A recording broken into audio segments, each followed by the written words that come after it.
YouTube, warbles on a lot here, and I'm afraid I'm going to have to change hats because I want to make a video about the duck diving Boeing airliners. So if I want to invoke my status as a time expired aeroplanologist who's actually flown something worse than the Wright brothers flyer and have a little bit of a chat about what's causing the Boeings to fall down out of the sky, I think for the purposes of the chat I'm going to have to wear my aeroplanologist's hat. And because it's about 100 years and 2 days since my mother's father had his Australian Flying Corps wings pinned on him by the King of England, I think perhaps the 100-year-old silk scarf can go for a bit of a walk as well.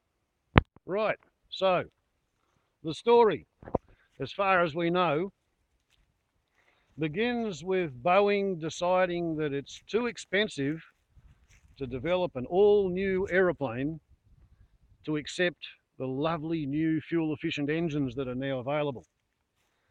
Because if they bring out a new aeroplane, they have to get new type certificates. If they get new type certificates, then all of the airline pilots currently employed are going to have to be retrained, and that'll cost the airlines a lot of money, and the airlines are having a hard time breaking even. So they decided to take a whole lot of new technology and stick it in an old aeroplane. That's your Boeing 737, which is 30 odd years old. And back in the day, the Boeing 737 had turbojet engines, little narrow things with circular cowlings. The new 737-8, MAX 8, whatever they want to call it for marketing purposes, it has great big air-sucking high bypass ratio fan jets, which burn about 60% less fuel than the old turbojets. And they're very, very powerful. But they have such great big cowlings to scoop enough air in to feed it to the fan that they won't fit where the old engines used to fit. So part one, they move the engines forward so they'll be further away from the ground when the pilot has to lower one wing to do a crosswind landing. Another thing is that they've sort of squeezed the circular inlet duct out of shape. They've given it a flat bottom to get more ground clearance from the runway. But that means that they've moved it forward and they've given it a horizontal surface. So if the nose comes up more than about 10 degrees, all of a sudden the engine cowlings are going to start making a significant amount of lift. And they're a long way in front of the center of gravity and the center of mass. So that extra lift so far forward is going to pitch the nose up. And it'll happen relatively fast as soon as you add the extra throttle, because the engines dangle down below the wing. So all of the drag of the whole aeroplane is up above the thrust line of the engines. So the engines want to push the nose up. The extra lift from the relocated big fat wide engines, they want to push the nose up. So Boeing had to make the aeroplane handle like the old one. And they didn't want to have to tell the pilots that we've introduced some automation that'll handle this problem for you.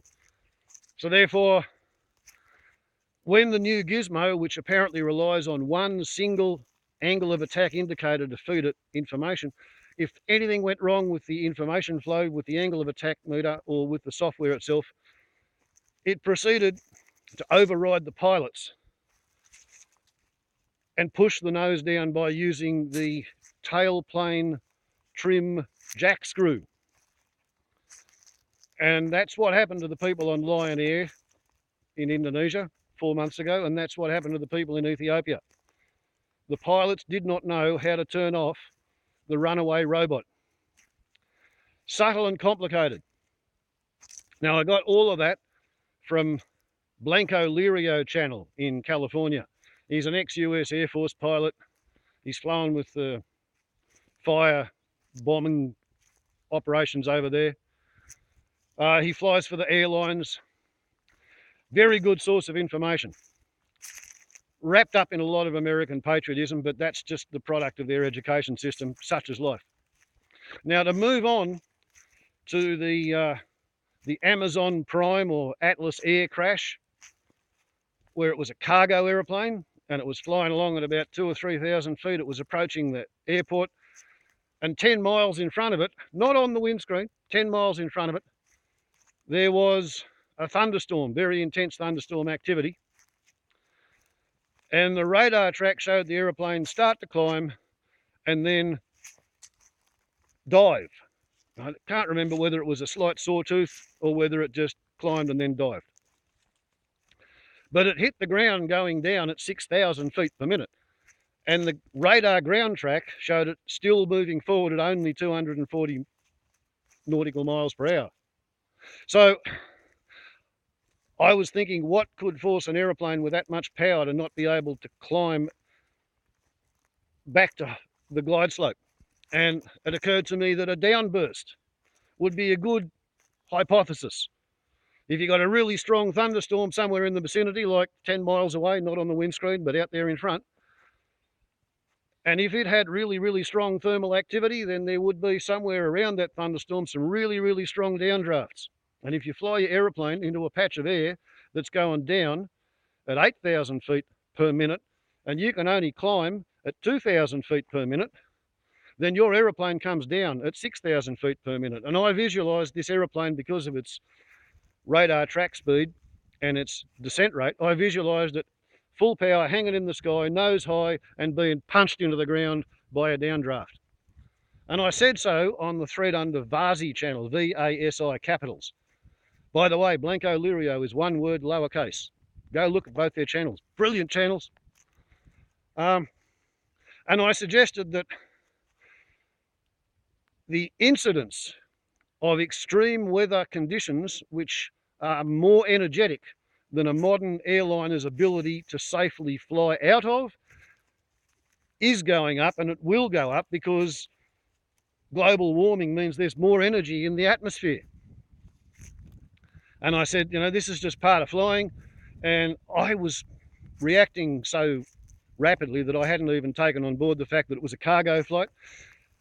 So I said that anybody who paid money to get on that aeroplane knew they were taking a chance when they got on an aeroplane, because some aeroplanes crash.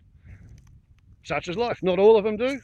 A tiny minority do. But every time you get on an aeroplane, there's a possibility, a significant possibility, that you may crash through mechanical failure or pilot error or some other unforeseen thing.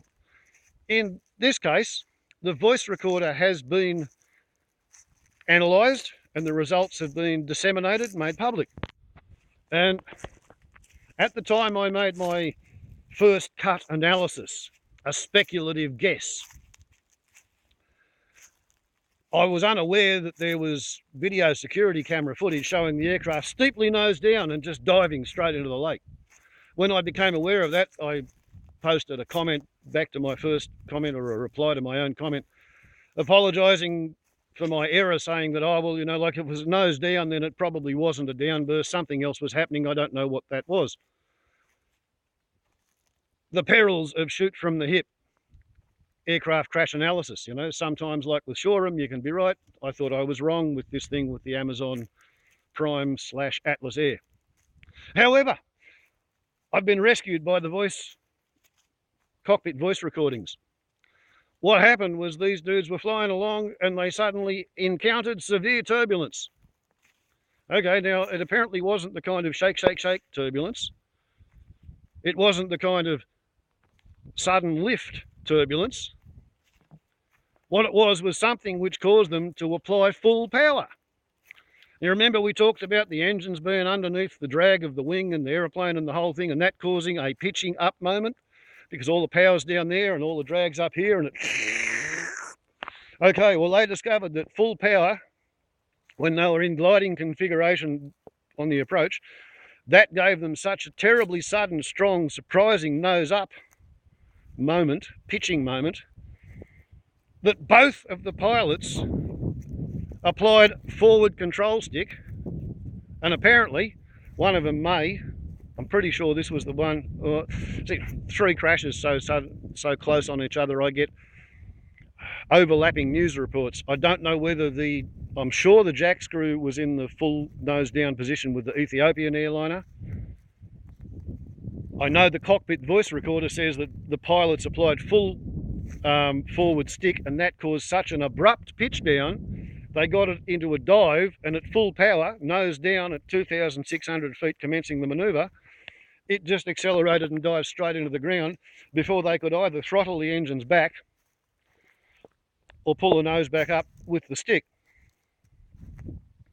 So, yeah, it was an extreme weather event that got them. But they misread the situation and effectively performed what's known as a pilot-induced oscillation while attempting to recover from a severe, unexpected downburst situation.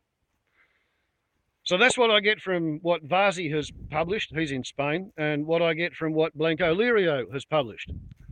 Hi, Juan Brown. Thank you for giving such excellent information and enabling some half-assed hillbilly like myself stuck under a gum tree feeding the swamp wallabies to be able to get some idea of what's going on in that marvellous wide world of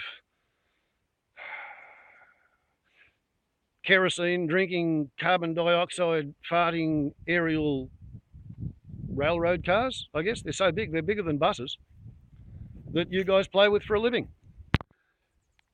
And the upshot of it is that Boeing's share price dropped by 10% immediately after the Ethiopian crash because it was so close on the Lion Air crash, and the Prime Atlas crash had happened as well. It was a different plane, but it shook market confidence after it was announced that the real difficulty was that the American FAA had allowed Boeing to run all of its own safety analysis on the adoption of this new secret little software robot built into the flight controls, apparently because Obama didn't fund the FAA to have its own safety experts to be able to do the job. So you can't even blame the genesis of this problem on the Trump administration. This is just the American cost-cutting way of doing business.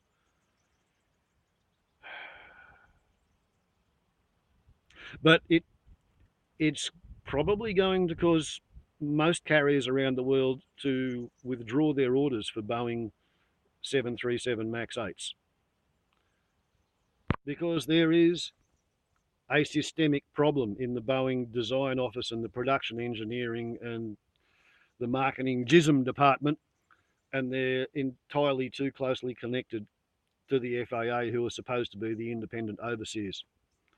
Yeah, that's just life in the American business world, because it's not as if any of this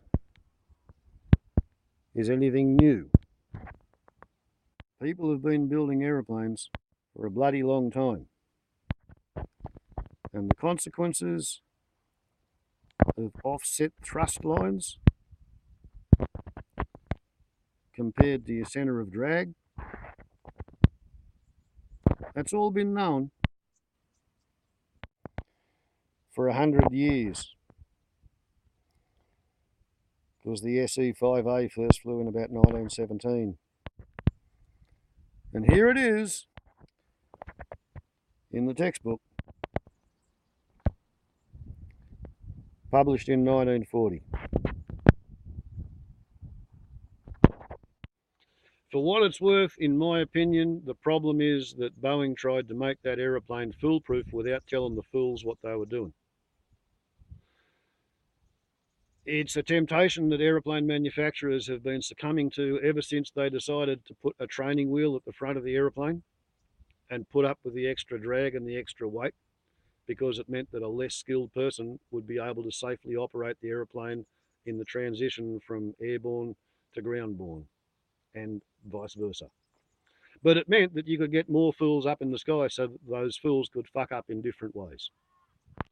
Essentially, I'm saying it's better to have an aeroplane that requires airmanship and skill to operate it than it is to try and make the aeroplane fly itself most of the time, and then when it doesn't know what the hell it's doing, suddenly hand over control to someone who was busy doing their knitting or playing on their iPhone. Warbles idle at the YouTube. Ciao.